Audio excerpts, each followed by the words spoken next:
Good evening once more, and those were a couple of very interesting master classes that you just had there. In fact, they were a little more than a couple, and I'm sure you've learned a lot, and you'll take back a lot from this edition of TiECon Chandigarh 2021. Moving on to the next session now. There was an era when wars were fought with arms on huge battlegrounds with cannons, weapons, and huge armies. And emerging victorious was based on overpowering the enemy. But today the times have changed a little because our pieces of land, which served as battlegrounds, have been replaced with virtual battlegrounds. When knowledge is power, information your strongest weapon, and there's seldom a thousand plus strong army.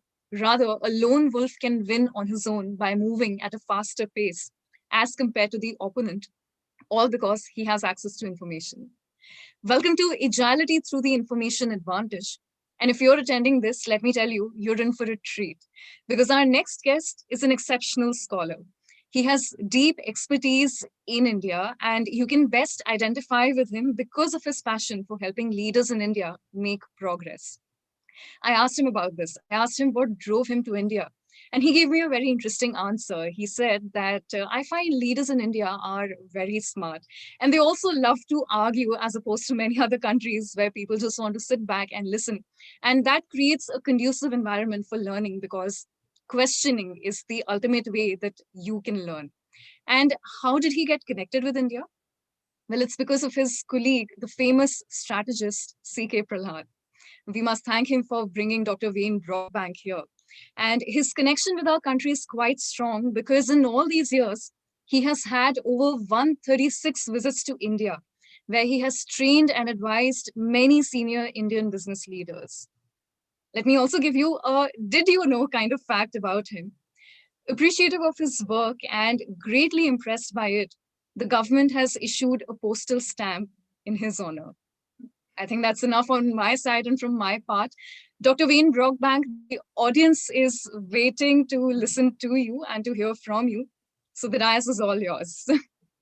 Okay, thank you. So just in case you can't, there's a copy of the stamp. Anyway. Great to see that. Great to see that. And I must also mention that Dr. Wayne Brockbank is currently professor at Ross School of Business, University of Michigan. Over to you. Over to you, Dr. Wayne. Okay, this is a wonderful opportunity for me.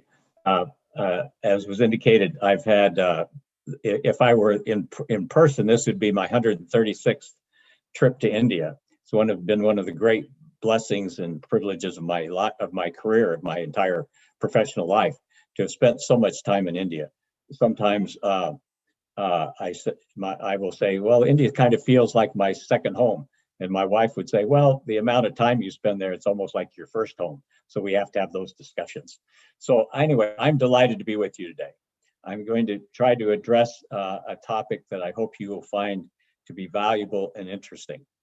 Let me get my materials up here and functioning.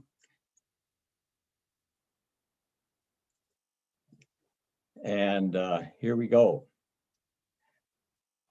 I need to point out that almost everything I'm going to talk about has an empirical base.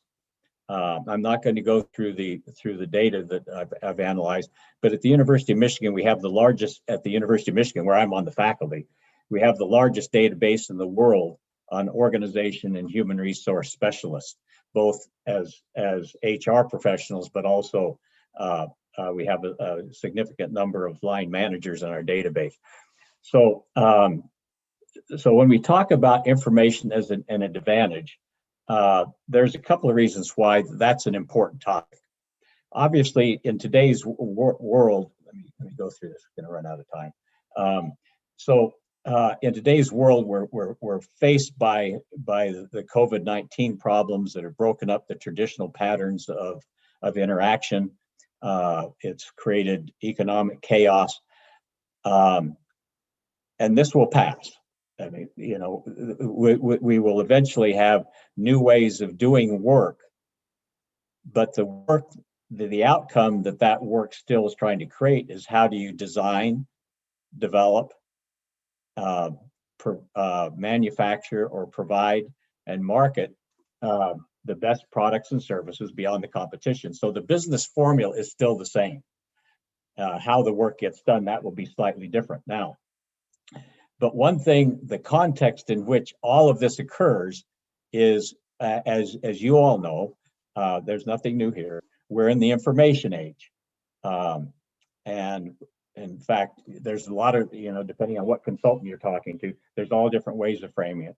But the reality is we live in a world of information, and our ability to process that information is greater than ever before.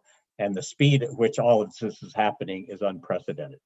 My favorite statistic is if you take a single sheet of paper, yeah, and type on it both sides, and lay those sheets on top of each other from here to the moon and back, that's the amount of information. That's a lot of information. One sheet, side by page upon page, to the moon and back.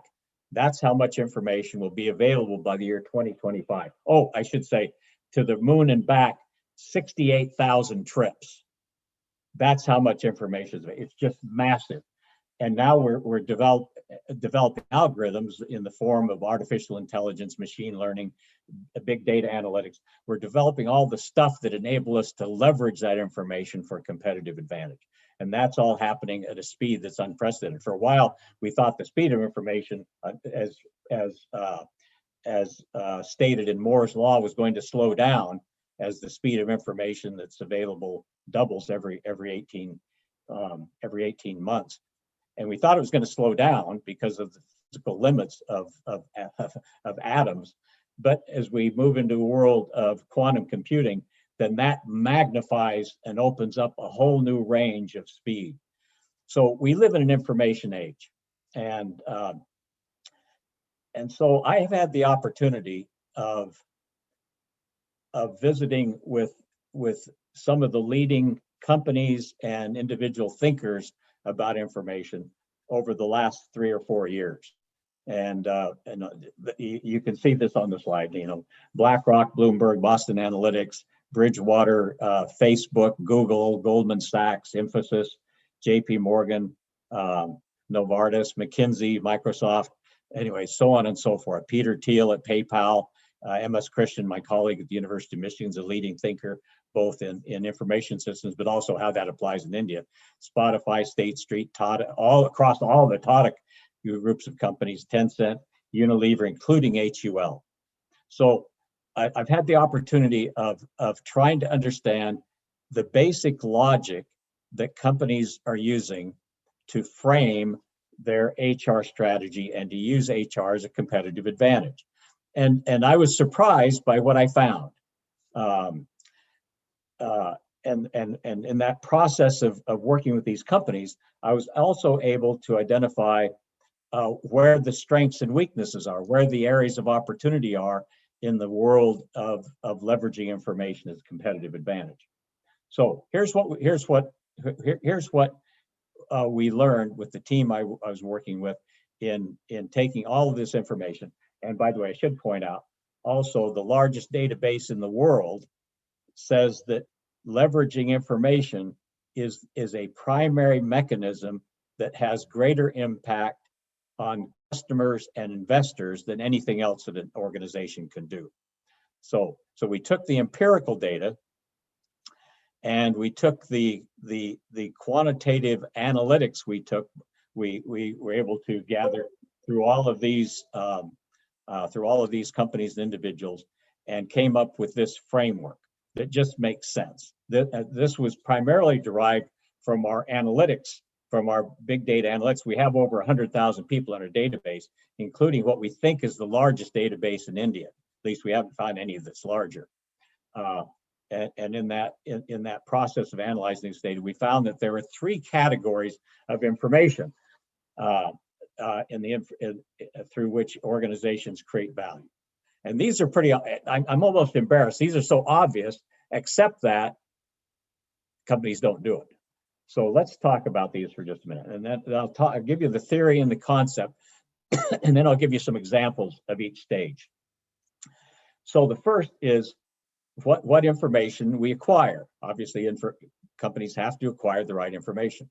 They have to have the analytical processes and techniques and algorithms to prioritize, interpret, debate, and share that information. So they have to analyze it. And then finally, they have to apply it. That is, they have to get rid of bureaucracy that gets in the way of that seamless flow of information, decision making, and action. And finally, it has to be applied. Now, why that's relevant is we found it's fascinating. Some companies have strengths in one of these areas. And sometimes they even overlook one of these areas because they've developed strength in one or two of the other areas. And obviously you can see that creates a problem. If you acquire and analyze, but you don't apply, there's no competitive advantage.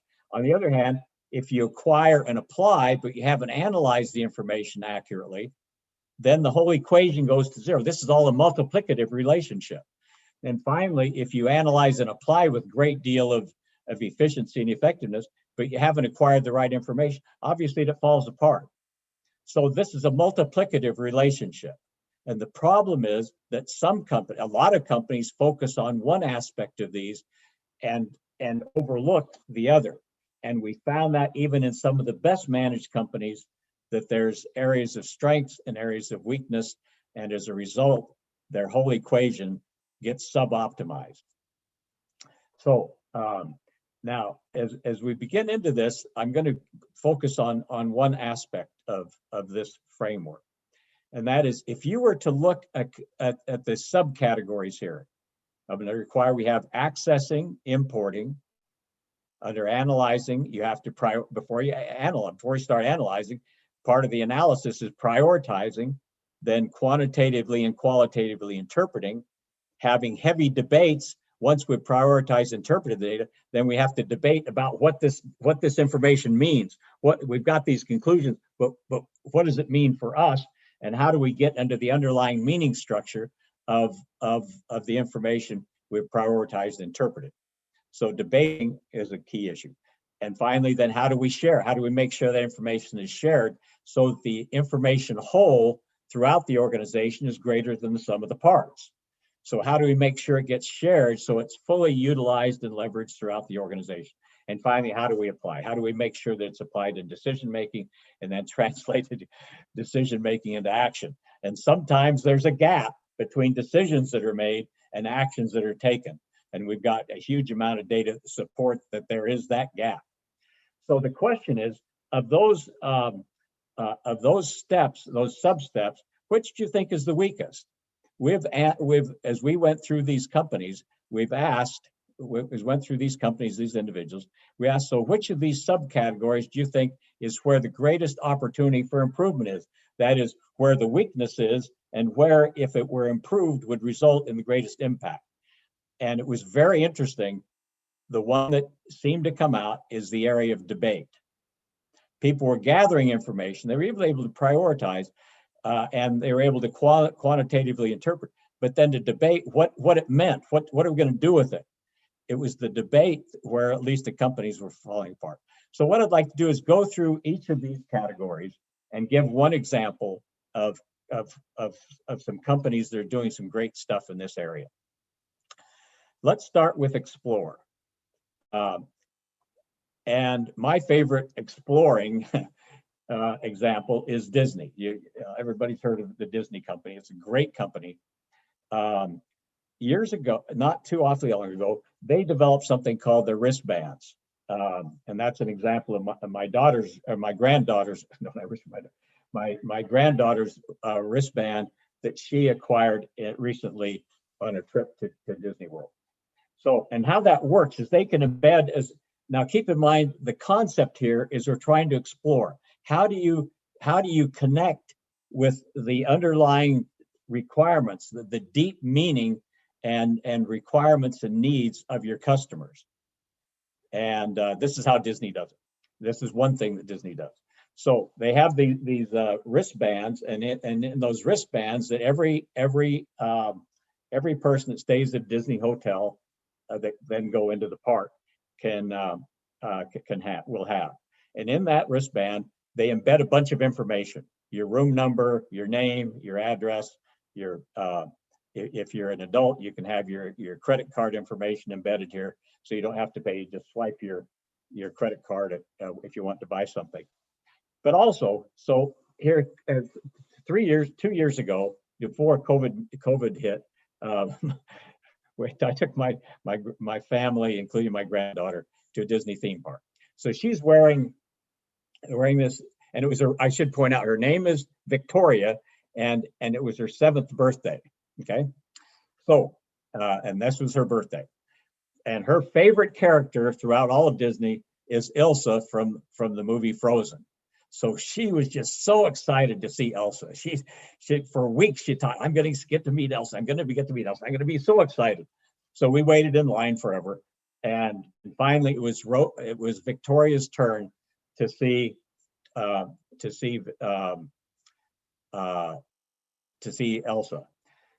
By the way, my granddaughter goes by both Rose and Victoria. So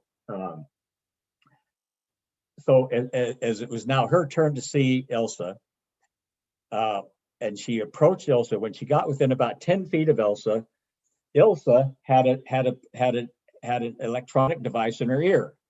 And as Victoria approached Elsa, a message came into Elsa's ear that says, "This is Victoria Brockbank's 7th birthday. Today is her birthday." The message sent. So she knows now that this is a golden opportunity for creating a wow experience for this little girl. So Victoria approaches Elsa, and Elsa holds out her hands. Now she couldn't do that maybe next year she'll be able to, but couldn't do that today with COVID still around. But 2 years ago she could. So Elsa holds out her arms and says, "Happy birthday, Victoria. How does it feel to be 7 years old?" And Victoria melts into her arms, and they hug. And Victoria turns around, looks at me, and says, "Oh, I love you, Grandpa." So anyway, I take out my wallet and say, here Disney, have some more money.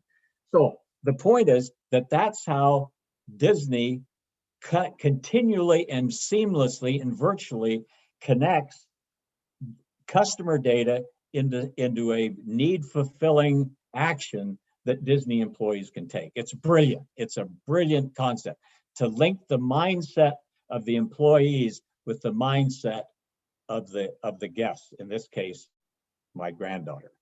So that's one way that they explore, so that information is constantly flowing from the outside into Disney as an organization.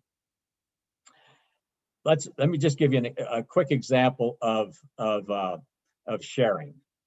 Well, let me back up for just a minute. At BlackRock, at the BlackRock investment organization, they have more assets under management than any organization in the world. They just have trillions of dollars of money that they manage. One of the ways that they prioritize and debate is once a year, I misspoke. Twice a year, they have what they call a BlackRock Institute meeting, where they bring together leading speakers, their CEO and chairman, their leading kind of people that are doing interesting things in the social, political, economic environment, and they bring them together and they present to a selected group of high potential employees, somewhere between 90 to 100. And for 2 days, they listen to these speakers, and then they're put in subgroups to debate, argue, what have we heard, what's valuable. They're infused with lots of market and economic information. And for those 2 days, they debate and argue and say, so what do we know? And what are the implications of what we know for my business and for BlackRock as a whole? So that social context to debate is really important. Let me give you another example of sharing. I had the opportunity of visiting with a pretty senior executive at Goldman Sachs here about 2 years ago. And in fact, he's a very senior executive. And he told me this story. 20 years ago, he was a junior analyst, and he had made a brilliant, he'd come up with an idea, and he had made Goldman Sachs a ton of money. At that time, Goldman Sachs leaders could give what they call a spot bonus. If you did something really brilliant, then your boss could give you a spot bonus. So in this case, his boss called this individual in and said, "Boy, that was just such a great idea, and you made this." And he said, "Well, nobody." "Oh, well, really? Oh, well, come back in and sit down. Can I see the check again, please?" And he took the check and tore it into little pieces in front of him. And then his boss said, "Look it, I appreciate the fact that you are smart, but as a leader in Goldman Sachs, your job is not to just make you smart. Your job is to make Goldman smart. I hope you never forget this." 20 years later, this individual has grown to the very senior levels of Goldman Sachs, and he's never forgotten that. And every level that he's gone through, he's infused that value of sharing information so that the information whole is greater than the sum of the part with every team and every organization that he's worked with. It's made them very successful. Okay, so that makes sense. So that's what we call, that's part of this debate and sharing piece. Now, last piece is to apply it to action. And one of my favorite examples throughout the world, and I use this example everywhere that I go, is HUL, as you all know, Hindustan Unilever Limited. And this is a famous practice. I won't spend a lot of time on it because I'm sure most of you are familiar with this story, but it's brilliant. And as you know, in HUL in India is one of the few places in the world where HUL really cleans the clock of all of its competitors. It's just very, very successful. It has its challenges. It has a lot of people, a lot of companies within India and outside of India that are trying to take away its market share, but it has been historically very successful. And one of their fundamental practices that they use is what they call their management trainee visit program. And some of you are familiar with this, and I apologize if you're all familiar with it, but it's such a great practice. I just love to talk about it. So as you know, HUL is one of the employers of choice in India. That means they can go to the best universities, and people will, and new students or graduating students many of them would love to go to work for HUL. It's an employer choice. The problem is that they become the employer of choice for the best students, and the best students come out of the best universities, who came out of the best high schools, who came out of the best secondary schools, came out of the best primary school. So and the point is that many of them come out of some of the reasonably well-off families that have been able to encourage and support the education of their children. So so here you have this disconnect. On the other hand, that's who their future leaders are at HUL, but who are their customers? Their customers are scattered throughout all levels of classes in the largest segmented and fragmented middle class with more money to spend than almost any place in the world. So how do you connect that group of people that come out of really pretty wealthy families with their customers that may not come out of wealthy families? And that you see the pictures there. And of course, what they do is they send them out to the villages. They send these kids to go out and live in these villages where maybe they'll live there, by the way, for how long?